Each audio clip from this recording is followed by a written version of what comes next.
you want to make sure you nail your investment planning? Stick around, and I'll show you how.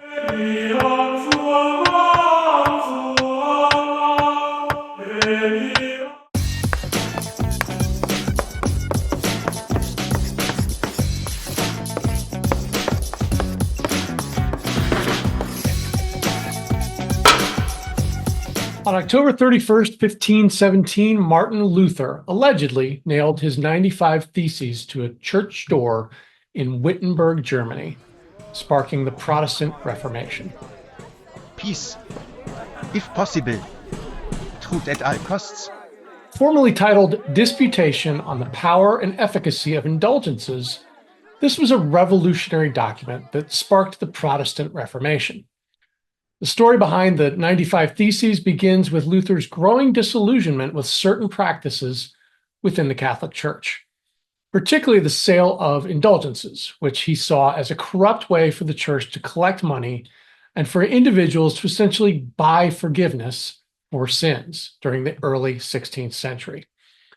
Well, at that time, the Catholic Church encouraged the sale of indulgences, which were certificates sold to reduce punishment for sins. The funds raised through the indulgences were partly used to finance large church projects, including the rebuilding of St. Peter's Basilica in Rome.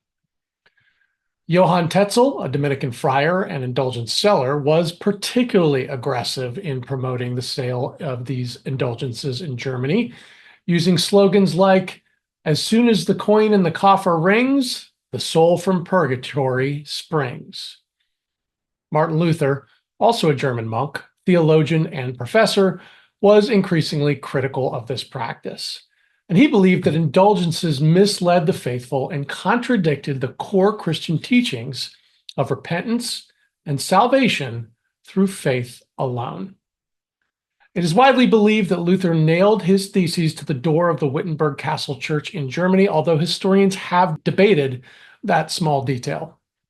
The church door served as a sort of public bulletin board for academic discussions, so this would have been a customary method to invite debate. Regardless of how he went about it, Luther's act set off a chain of events that led to the Protestant Reformation. His ideas also inspired other reformers like John Calvin, who helped establish Protestant movements all across Europe. Yeah, but I was first. Well, Martin Luther's life and his role in the Protestant Reformation provide some surprisingly relevant insights here into investing and personal finance, especially around your values, your patience, and your ability to adapt. Here are 5 key investment theses for the modern investor. First, prioritize financial literacy and education. There never yet have been, nor are there now, too many good Luther books. translated the Bible into German so that ordinary people could understand it and engage directly with its teachings, emphasizing the importance of knowledge. As an investor, educate yourself about the fundamentals of investing and financial markets. The more you understand, the better equipped you'll be to make informed decisions independently or as part of an advisor's relationship. Financial literacy can also protect you from potential scams and misinformation. Second, challenge conventional wisdom. Hier I stand, I cannot do otherwise. Luther questioned established dogma and practices, especially the sale of indulgences, and sparked a global movement. Similarly, successful investors often think independently and are willing to question market trends or hype.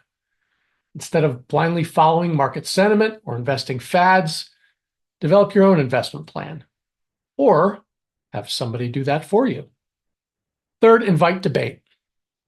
Confirmation bias entails listening to only that which validates what you already believe to be true. If you only look for confirming data, this information will echo endlessly in your head at the expense of an open mind.